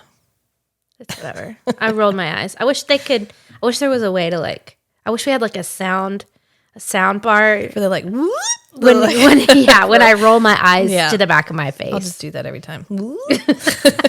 Yeah, or something even. My Yeah, we'll eyes think of rolled something. so hard, my head rolled. Yeah. Yeah. But maybe it's because we don't have any blueprints, because we always frame it the other way around. This is usually my problem with vampire novels too, is it's always an old, male, powerful figure, and then a young, inexperienced female, which is the same framework we have here. Right. Well, and in real life, we know that when a man is much older than a woman, it has so much to do with how easy they are to manipulate Yes. and how easy they are to. The grooming. Yeah. Yeah. Yeah. It's why Farah doesn't realize that Tamlin is But when she does. red flag central. He's like, what are those people called that do this? The Oh, flag the bearers? flag- yeah. But do they have like a fancy name? Oh. Majorettes? Yeah. Like color guard. Or Yeah. whatever. Yeah. He's a color guard. Yeah. Yeah. Tamlin's on the color guard. Giant ass red flag. Yeah. Just he's got a whole Flailing team in the of wind. them. Yeah. Yeah. He's choreographed them to music. There's Yeah, they're on TikTok. Yeah. yeah. And I do love when she realizes it. And When Lucian's just over there blowing the whistle and like Oh, leading I the know. band. Like, Yes. I love him. He's so good. Yeah, when she's sparring with Cassian and she's punching him, and every punch is like a realization of what Tamlin has done to her. And she's like, when he had an opportunity under the mountain to free me, he just tried to fuck me. And then she like punches the thing. And I was just like, yes, thank you. I had been waiting for that scene for her to finally That was in the stop lying the to lull. herself. That was during the lull. Yeah. Yeah. That was when we start back up. Yeah. We peak. Oh, we're going to talk more about Cassian. I can tell. We trend and then we start peaking. We start going up, which Right. is towards why, the orgasm. towards the orgasm. Which and then is we 54. have it. We have it. We have our moment. Yeah. And that's why, because our climax is a high point, the dark night of the soul is so bleak. The fall down to the final reveal of the villain. We've got both of halves of the book. We're going to the King of Highburn who I think we just call, what does he have? a name? Hybern. Hybern, whatever. I think that's all they call him. Honestly, I don't remember another thing, and I've read it 3 times. So. Right, because he doesn't have any nuance. He's just a bad guy. Yeah. Which is it's a bad villain, but it's a villain. So whatever.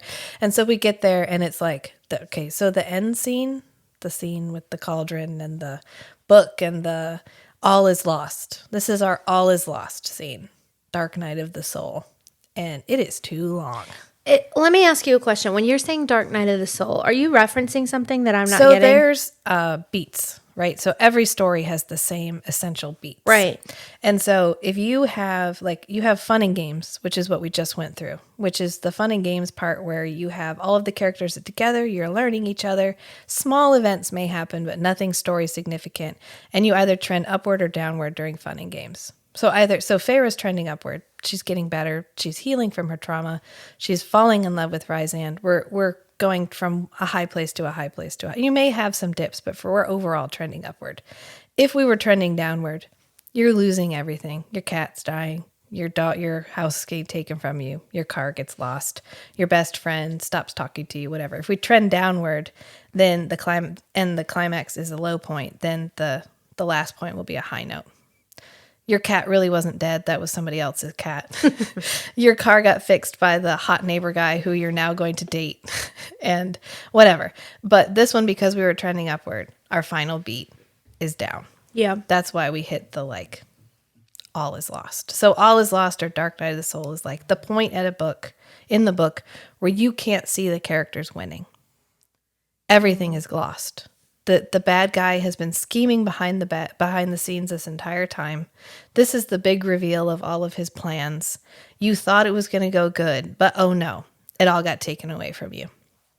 So that's what this last scene is we can't see how the characters are going to win. Right. And it's too long.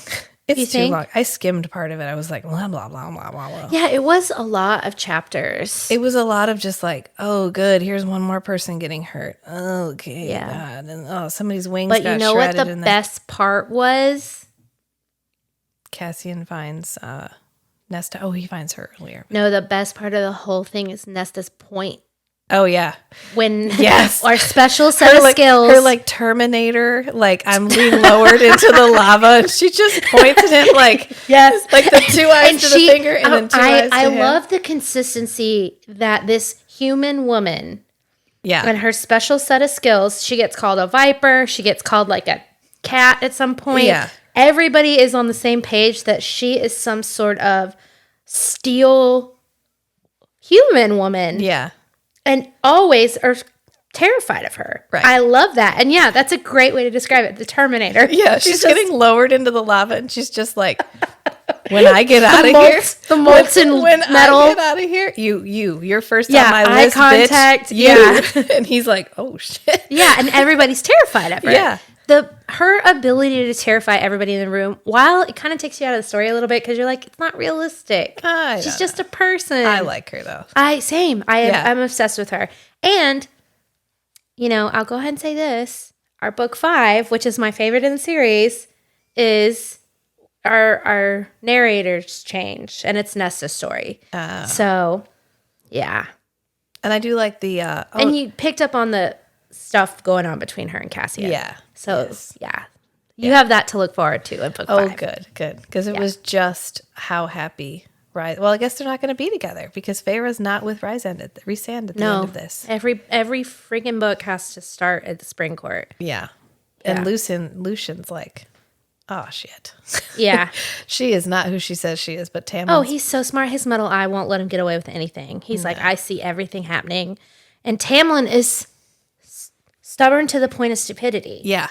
And also, I kind of relate to, as a person who has had really low frequency seasons in my life where my ability, emotionally unintelligent, I don't know how to, no emotional regulation, really, I kind of relate to Tamlin sometimes. I think that's why I feel for him sometimes because I'm there have been seasons in my life where I may have been possessive like that. Yeah. Or not have understood how You would literally find the most evil guy in the entire world and No. side with him in an attempt I to mean, get the Schadenfreude stuff, right? Where you Yeah. like wish mean things. Yeah. I had a therapist look at me one time and go, yeah. You really don't want them to be happy, do you? But this was her talking about someone that my ex had left me for. So, Yeah. you know what I mean? But I Yes, have no, I moments get you. where my feelings are overpowering Right. my ability to understand what it means to love well. Right. I mean, And thank then God I'm make- 40 now, and older. Then but- make yourself like super powerful. And no one's ever told you no because you're powerful enough that nobody can. right. And so this is the first woman that you're like, but I want her. And Right. she's like, but I don't want you. Right. And he's like, does not compute. Yeah. Yeah. It boils down to the and we see this so often. I see this on TikTok stories when women are explaining breakups where they don't do anything and they're abusive and they don't understand why because they never listened. Yeah. It's like they never heard anything. Right. Like I told you, but you didn't want to hear it. So Yeah, I said that to you, but it's like, yeah, you can't get through their big old strong, thick skulls. because they're so masculine. It's like a shield. Matt calls that fragile masculinity, Yeah. where you literally taking anything feminine in, any attempt to listen to what a woman is saying threatens your masculinity. Because any touch of the feminine, it's like, why are some young boys not allowed to do anything feminine? Can't paint their nails, can't put on dresses or whatever. Because literally any even small touch of the feminine will destroy your masculinity. Okay, so we were discussing Tamlin and how Tamlin's character Wait, what did you call it? Fragile masculinity. is really informed by fragile masculinity, where he can't listen to Feyre. And even when she comes back under the guise of coming back to him, and he's like, everything will be different. We don't really believe him. Yeah. He's also does that thing, and when people act like they know you better than you know yourself. Yes. It's like the most unkind. It's infantilizing. It's what you would do to a child. Oh my God, I always say infantilizing. I always try and tell my mom, like, you're infantilizing me right now. Infantilizing. You're Infantilizing treating me. someone as if they are a child, as if you have superior knowledge. It sounds better if you say infantilizing. Yes. Yeah. Okay. It's because it's tempting to treat someone like a child, so you're infantilizing. Yeah.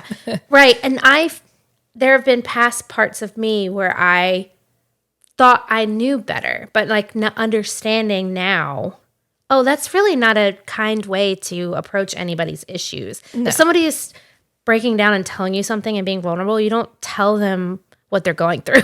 Right. I wanted to say, I keep making comments about her being young, and I was thinking in the bathroom, I don't want anybody that's young to think that that they're not capable of making decisions. It's She's just that immature. It's not necessarily her number age. That comes along with inexperience with men, Yes. right? Inexperience with life in general. Yeah. I always think of it as emotional ballast. So when you're a child, everything feels dramatic. You know, when you take something away from a kid and they have a meltdown and everyone's like, oh, it's just a toy. Well, no, this is literally the worst thing that has ever happened to them. Right. Nothing compares to how horrible this moment is. Right. They have no emotional ballast. We've made it to 40. Our emotional ballast is the size of the fucking Titanic. Kind of. It depends. I can be petty. I've got so much counterweight Yeah. that when I hand Matt my bowl of mac and cheese to hold and he eats the entire bowl of mac and cheese instead of just holding it, I don't have to have a meltdown. I just had a breakthrough. In this exact moment. I don't have a great emotional ballast in relationships. Yes. Another pod. That's There we another go. pod. But Emotional ballast. you saying that, I was like, oh my God, that makes so much sense. Because you have to have That's why you don't let everything, that's how you get through marriages. because we've been together 14 years. And that's how you don't let the little things bother you. because I can put it in perspective. Because when I look at people's marriages, I'm like, never. Because when you've been together, Because I don't know. because at first, of course, every relationship is tumultuous at first. It's fine. It's getting through that period together and then coming out the other side, and you're like, okay, was that worth it? Do I feel like I grew better with you? And that's how you learn to pick your battles. Yes. And that's how you learn when you should communicate and when you shouldn't. Yes. Or when you can just let it go. Right. I love that. I'm going to do some more work on that. Thank you. You're welcome. So that's where we're at with Tamlin right Yeah. now. And Tamlin, as old as he is, he has never had Yeah, the experience really. experience with a woman, because he didn't even have there's no women around him. There's no strong women in his life. Yeah, and I've also mentioned, not just talking about relationships, I think we brought it up last time too, their leadership abilities. Yes. I like to think of things in terms of leadership, right? Yes. Rysand always wanted to do better. He wanted leadership. He almost grew into it. He was ready for it. Yeah. Tamlin got thrown into it. It's a burden to him. He never wanted it. And now he's got it. And he's not stepping up to the plate. And he's not managing it well. No. And I think that's why when the queens arrive, we really, despite the fact that the queens are shown as a range of ages, they all feel super immature. Yeah. In comparison to Rysand. Well, he's 500 and they're 80? Yeah. Tarquin's 80. He's a baby boy. I mean, the queen, the human queens. Yeah. Yeah. And I disliked them in general. Yeah. Which I think we're supposed to. I think so too. But I also just disliked they're a one note. She just kind of describes them as the queens. Now that you say the thing about Hybern being, she doesn't do villains well. No, they're one. I love a gray villain. Nothing will get me as much as a gray villain. And the villain that is not the villain in their own eyes. The one that Thanos. The one that thinks they're doing it because they're doing the right thing. Somebody that you can relate to, who some of their points you're like, yeah. I can see that. That makes a lot of sense. I don't love how you're going about this, but I see where you're going. And I'm the only person who knows how to fix the problem. Yes. And doesn't recognize that you want to take out half of the universe. Right. Yeah. And they're like, but I'm just doing the hard thing for you. I'm taking on this burden for you. But really, I have a good heart. Yeah. Because I just don't want people to suffer. Oh, great villain. We'll get and well written because it's too. so well. You have to, as a writer, you have to see their point of view to be able to write that character. It's so easy to just be like, well, this guy wants to kill everybody, and that's what makes him bad. That's why you don't like evil vampires. Yeah, because they're so one note. We don't get a lot of. You don't relate, and we don't know why Hybern is doing what. I mean, we get that he wants humans as slaves again or whatever, but they lost. They don't have the prosperity that they used to, which right. And they do talk about this a little bit more in the next book, and I'll just bring it forward. I don't feel like you're going to be sad about it. That he talks, his people, when they're fighting for him, it's because they believe in the cause. It's not just about one thing.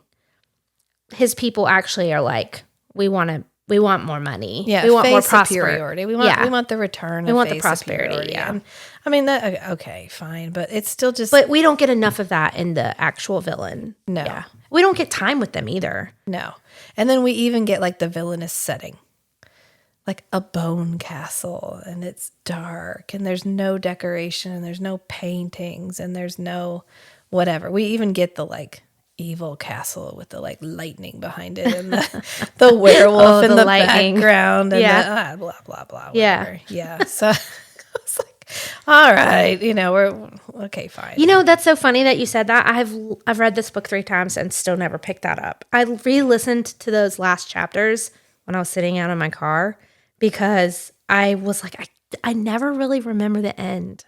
Because it's not the only thing I remember is the Terminator is Nesta's point. That's all that matters to me. And that Cassian gets really hurt. Azrael gets really hurt.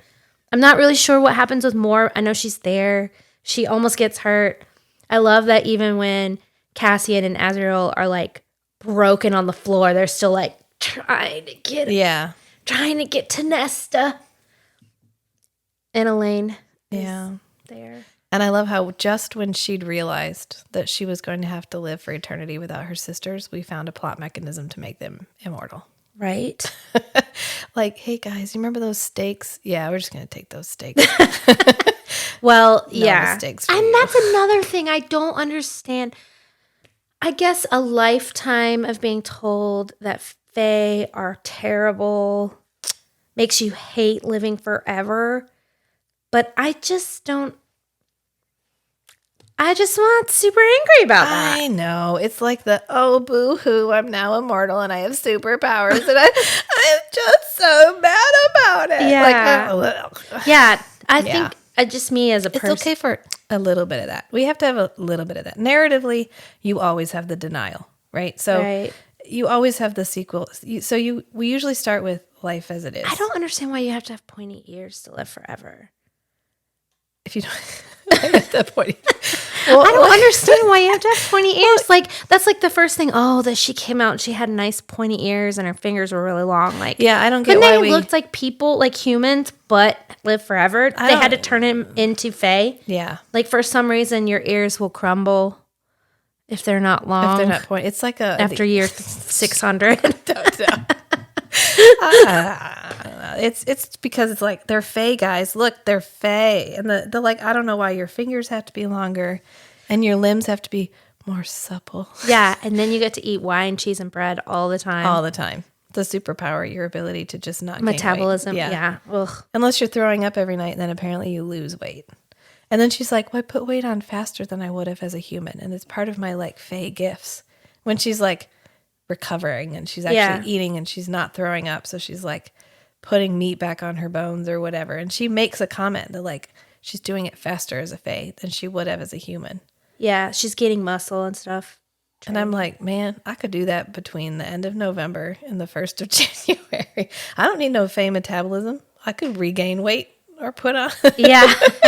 Just from want to watch? You want a challenge? Make it a challenge. What is a superpower?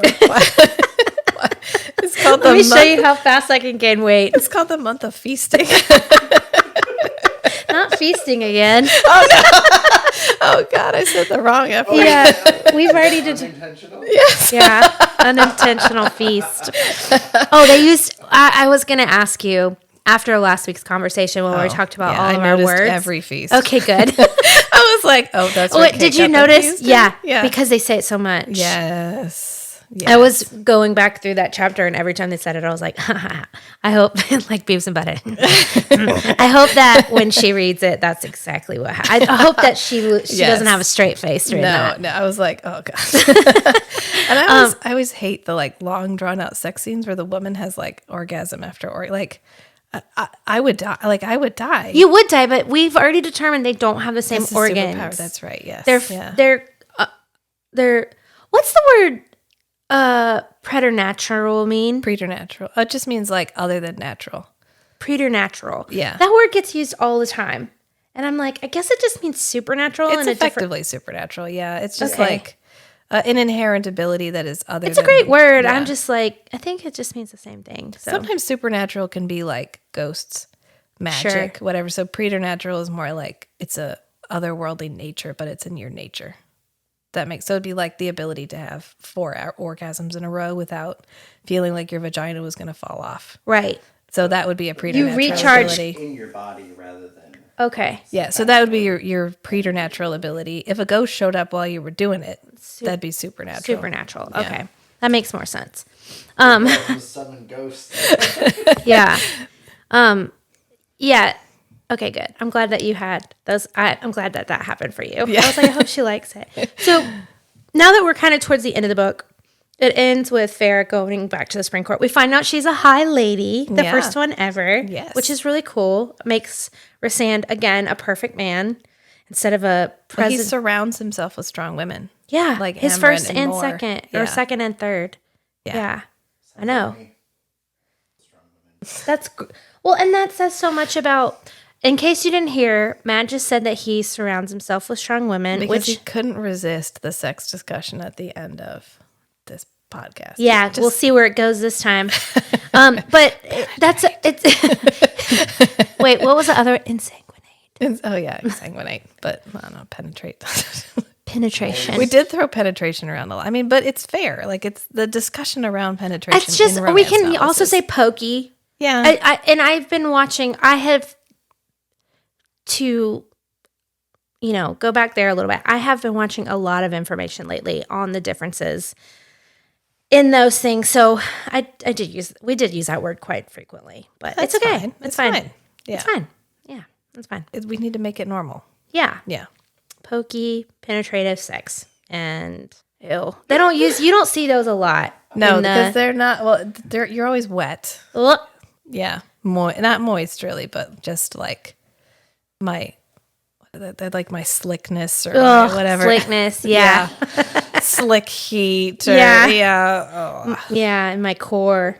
Yeah, which I did like the scene where she's sitting on his lap in the Court of Nightmares Yeah. in the Human City. Oh, I'm glad you brought that up. I love that scene. Yes. I love when they have to pretend and Yes. no one knows that they're pretending to be evil. Yeah. I do kind of hate that Rysand, I mean, he probably has to make some pretty hard calls sometimes to prove points. Yeah. And he might actually have to do evil stuff or like undesirable things. Yes. But I love that something about them hiding Valaris. Yeah.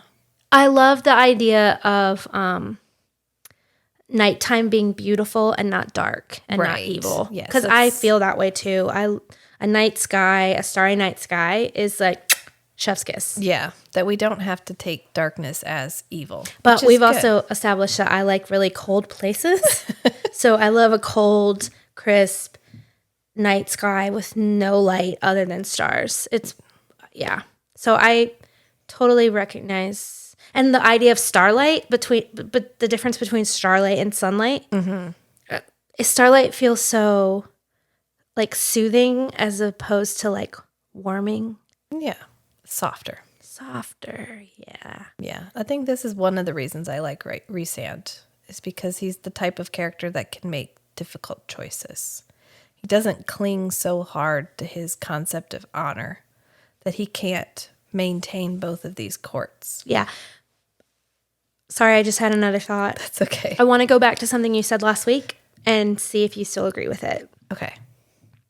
There was a point where you said that you thought Rysand could kill Farah, darling. Now knowing that he knew she was his mate, do you think that's the case? Not without telling her. Yeah. I think she'd be part of the discussion. Yeah.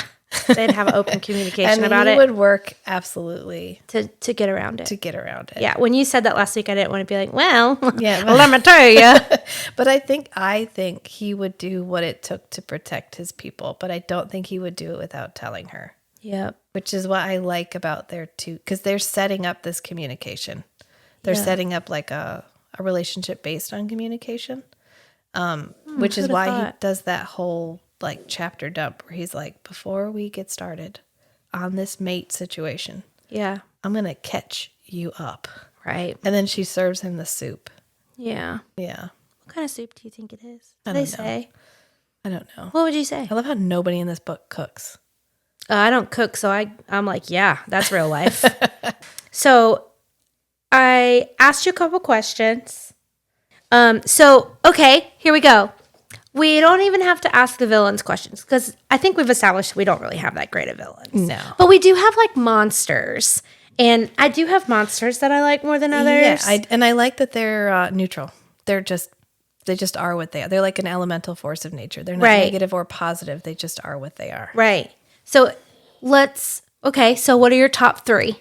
Top three villains, Top three monsters. top three monsters. Well, we really only talked to a couple. We talked to the Bone Carver, and I liked him. Yeah, he's cool. And I liked the idea of the Weaver.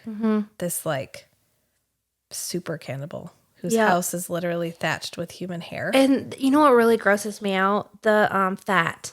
Yeah. Like for some reason the smell of that house really she was describing it, I was just like, "Oh my god, can you imagine the smell?" Yeah. of like burnt human That grease. that vomiting I understand. When she Right. comes back, I can't even touch, like, I can't clean the drain in the shower. No, let's not talk about mold. And then she rolls down like a roof of human hair. Yeah. And it's like sticking to her because she's covered in human grease. Yeah, she's covered in people grease. So that's Like burnt- that was a well-composed villain. Yeah. Because she's not evil, inherently evil. She just is what she is. She's just trying to survive. She's like a storm. She Yeah. doesn't the storm is just what it is. It causes mayhem, but Yeah. not because that's what it's intending to do. It just simply is what it is. Yeah. And don't forget our bestie, the cereal. Oh, the cereal. Yeah. I did like, she's like, all right, I'm going to go get the cereal. And she just goes out and sets up a trap and it shows up and she's like, It's not the last time either. She'll just like, let you know. She's like, hey, homie. And Hey, homie. hey, homie. And literally everybody is like, how'd you catch the cereal? She's like, is that supposed to be hard? I know. She's like, I just went out in the woods. You could go do it. And they're like, no, we can't. That's the point. Yeah. Even Rhysand is like, I tried twice to catch it. And she's like, well, you should have tried a third time. I don't know what to tell you. Right. So what about so we have so many characters. We have way more characters now. Yes. So if you had to choose, you definitely get more in the next books, but what do you think? Top three. Top three. Oh, I really liked Amren. I do. Because she's just a good, consistent, powerful, mysterious, morally gray character, which we've established. I'm here for morally gray. Right. I'm here for it. I liked Rhysand in this book. I feel like I wanted a little spice to Rhysand. I mean, he was fine. He was good, but he was real wholesome. And that's fine, but okay. I mean, he's perfect for Feyre. I'm happy for Feyre. Right. But we didn't get a lot of flaws. Right. Yeah, which was what makes a character interesting, is flaws. But he's hot. Super hot. We get some sex scenes, which are pretty hot. Yeah, spicy. They're actually decent. And Yeah. it's not too much. No. So now that you've read these two and you offered me, we'll go back to you offering me Ice Planet Barbarians. That's Again, a different direction. I thought we were on the same page, but Yeah. sorry. No. No, it's fine. I like them both. So Yeah, it's three, good. you get one more. Yeah. Oh, I get Wait, one or more. was Farrah your third? No, Feyre wasn't my third. She's okay. And I get that she needs most of this book to heal. And I'm fine with that. Yeah. I mean, and I don't think it helped. I think if she had aftercare, proper aftercare, instead of Tamlin, I don't think she would have taken as long as she did. But she literally went from like the frying pan and into the fire. And she didn't want to tell herself, or she didn't want to admit to herself that she had done all of this for a jackass. That she actually needed to leave. Yeah. Yeah. Because I think it felt to her like it would negate all of her sacrifices. Where instead of framing it as like, well, I saved But can you the imagine? entire country. Yeah. Can you imagine if you had literally gone in with no expectation of walking out Yeah. to save someone that you were in love with? Yes. To 3 months down the road, realize that They lock you in a house. well, yeah, and I really applaud her ability to, I think a lot of times what's so tough about relationships is you can love a person so much, but not love us. Yeah. And I think that's so often having a hard time leaving. She loved Tamlin, right? But them together, she can't love that. And she No. had to love herself more. Yeah. And that's great. That's great that she, he didn't really give her a choice. He definitely made it easy on her. Yeah. I mean, she had to escape. He put her in a kennel. Yeah. He caged her. Yeah. So, It's like blatant magic domestic abuse. yeah. Coercive control is exactly what it is. Yeah. I still need a third. I don't know. To me, because we didn't get a lot of, besides just like their backstory, Cassian, Azriel, and Moore all kind of felt like the same one-note characters. Yeah. I'm sure we're going to get more with them. This is like We get a little bit more Cassian in this because of the story in chapter 16. Yeah. where we hear about how he was a little punk. Yeah. You know, he was poor. He was dirt poor. Yeah. Had nothing. And they call him bastards, which I even have a hard time saying that word. It just feels ugly, but I guess it's not. It's like bitch meaning female dog. It just means conceived out of wedlock. Right. So bastardized little boy, stealing people's clothes, beating people up, you know, and then Rhysand's mom took him in. Yeah. And they still hated each other. And he ends up being like the biggest, burliest boy. Yeah. And I love about him that he's still so almost feral a little bit, like still very, what's it mean when you cuss a lot? What's that word? When you cuss a lot? Yeah, when you use profanity. Profanity. He uses a lot of profanity. Yeah. He's easy to relate to. He has the funniest jokes. He's always laughing. He can take a joke. I mean, I do like Cassian is like the most consistently positive. and he's Yes. one of the most, I think, and you'll learn this more. I won't spoil too much, but Cassian ends up being one of them. Like, he is genuinely all the tropes of masculinity and then also super emotionally intelligent and all those things. So you're just like, dang. So while you're all about, like, while to you, Rhysand is like your bro, Rhysand is not mine. Cassian is. Maybe he will be. I haven't gotten. We don't get a lot of Cassian. We just get Cassian in like what he does. I know too much. Yeah. It's hard for me to pull it back. Defending and Yeah. walking around with his wings and blah, blah, blah. We do get we get hints at Cassian and Nesta's relationship in this book. Her despising him, Yeah. Enemies to lovers. 100%. Yeah. To me, just like, you know, my top three are probably, I love Nesta. I know a lot about her though. And Cassian. And then I love Lucian a lot too. They're mine. Lucian, not in this book. Yeah. Maybe because we're going to see more of him soon. But he was Yeah. pretty spineless in this book. Yeah. He definitely fit my initial, he sees Tamlin as Yeah, better than he I is. think that I think in the third book you get a better, yeah, that's probably, I'm was- having a hard time like pulling back. He was a little triggering because he felt like the guy that... He's the pal that like says it's okay. Yeah, he's the best friend who knows his buddy is abusive, but he keeps telling the girlfriend, like, don't worry, I'm gonna work with him. Don't leave him because he loves you. I'll talk to him about it. Yeah, he's actually noticing that Farrah is underweight. Yeah. And that her powers are coming out. He sees it, but he is not willing to stand up against Tamlin. And he's like, well, we needed to show like a united front. And it's like, but at what cost? Yeah. Like, at what cost did you this quote united front? But what if the united front sucks? Right. Yeah. Yeah, and there's so many pals out there like that.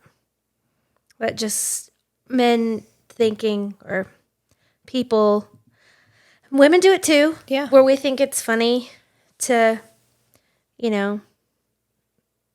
And I did like the exploration of Rhysand's like sexual trauma. Yeah. The fact that he was traumatized by his not relationship, but his slavery to Amarantha. Yeah. And does that not come up in? No. Okay.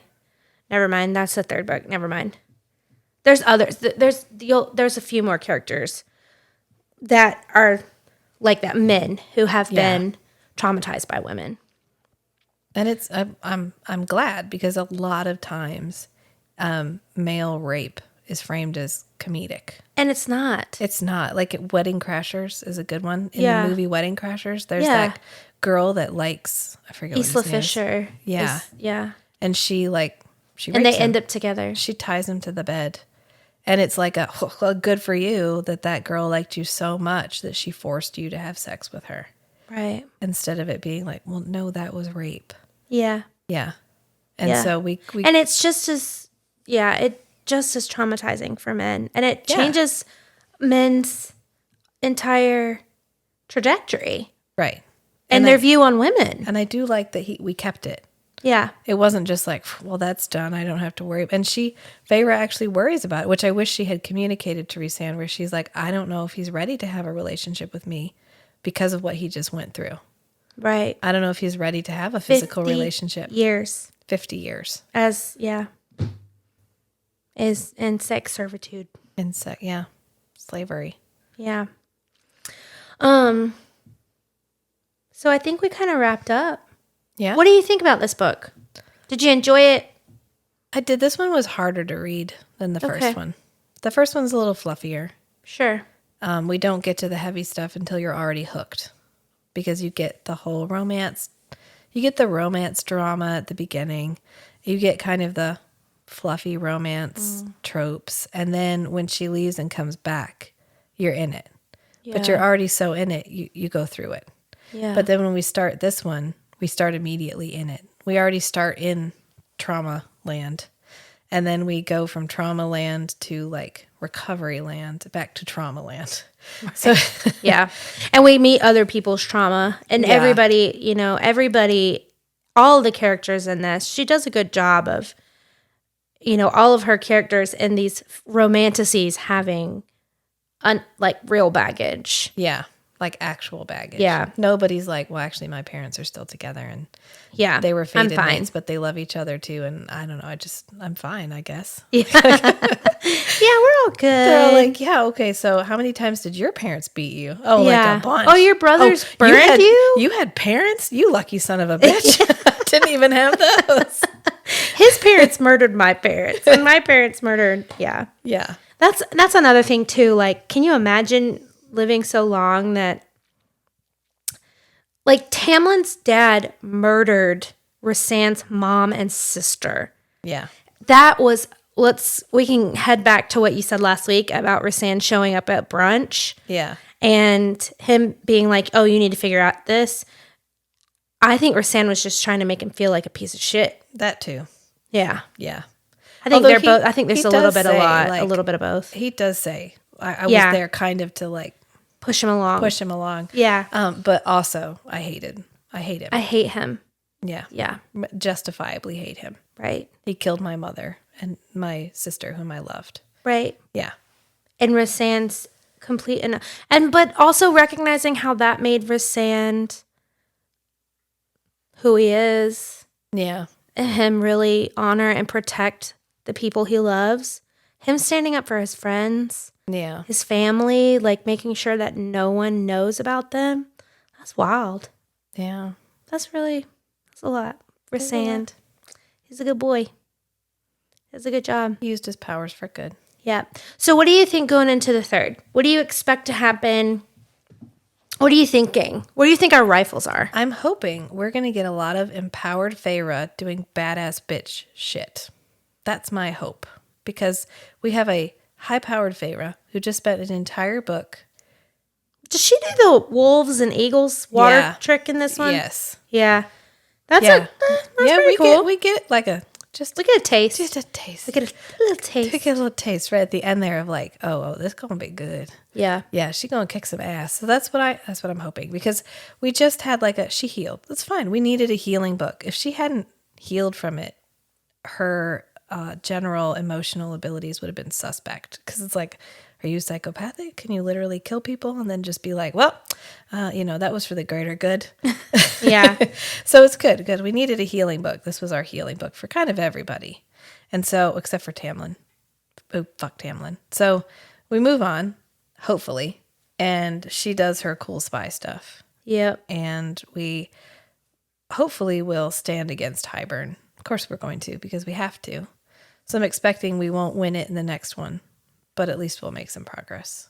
So Yeah. Yeah. I'm probably developing some other relationships, since we had the very ill-timed Lucian telling Oh my Elaine. God. I hate that for him. Well, and I think this is such. He's like, you're my mate. You couldn't keep that in your pants right now in front of the bad guy and everybody? You couldn't just hold on to that knowledge for 5 Well, and seconds? it's such a juxtaposition from what Rhysand did, Yes. right? So what happens? I think what happens with Lucian telling Elaine, like, that's an example of what not to do. Yeah. Where he's like, hey, I realize you just went through this really traumatic thing where you thought you were going to die and you got dipped in this magical But all cauldron of a and sudden now we you're have this immortal. bond together. But by the way, we're destined to be together forever. Right. So this whole part where I'm kind of the bad guy, that's not my thing, okay? Like, this is bad optics right now, okay? Yeah. But like, whatever. Like, seriously, that bothered me where he was like, you're my mate. Yeah. I Lucian, know. It sucks. hold it together, man. Yeah, you gotta get out of there. Well, this is the spring court being young and impetuous and impulsive. Right. Whereas Aries. Yeah. Yeah, all those spring birthdays. Aries, Taurus. Yeah, too much of that. I feel like I'm going to need to brush up on astronomy. It's fine. I'll meet I'll you walk on the you through it. table here. I'll walk you through it. Because I'm like, I think I know my star sign. Yeah, no. When's your birthday? December 7th. Oh, wait. Oh my gosh, that's in 4 days. It is in 4 days. Holy cow. Okay, I'm glad I asked. Let me put it on my calendar so I can remember to text you. Thanks. What are you going to do for your birthday? Probably nothing. What? Oh, what's our time at right now? Yeah, but we've divulged. It's 2 hours. That's not too bad. No. You can just listen to it at 2.5. I was listening to the books at all the different speeds today, and I was like, I wonder if one of the reasons, like one of the things that makes you good at this is that people can understand you at 3. How low does your voice have to be understood at 3? I never do. I always listen to it at 1. I can't do 1. I like 1.2 if it's important. If I'm moving through it, 1.6. I think it has something to do with ADHD. Yeah, you got to keep it moving. It's got to be stimulating. Yeah. And if it's too slow, I'll have to keep going back and listen back because I'll have missed something. Yeah. So it also depends on what I'm doing. If I'm like doing dishes while I'm listening, I need it to move a little bit quicker. That's really interesting. And if it depends on the cadence of the speaker. It also, yeah, and what's happening. So some of like the romantic scenes or the spicy scenes, I will slow it down a little bit just so it takes longer. I hear you. Just kidding. Like it slow. Yeah.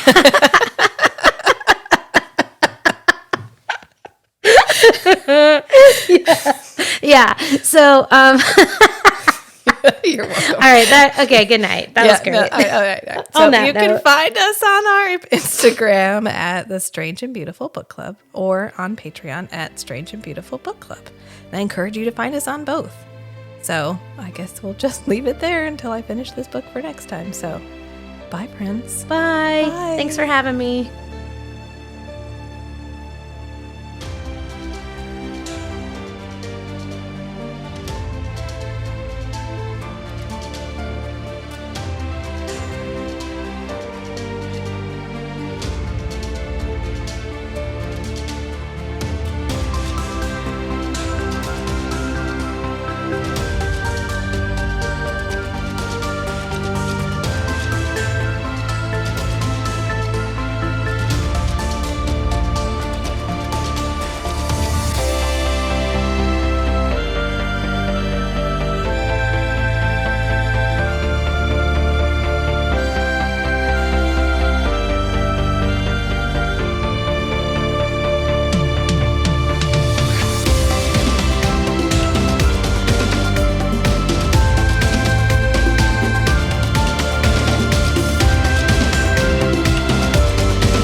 That's good. I like funfetti cake. Oh, I'm a that's so woman of good. high class tastes. I mean, It's a cake with sprinkles don't get me started. in it. I like fancy In it. food and I also like garbage. Yeah, because garbage is delicious.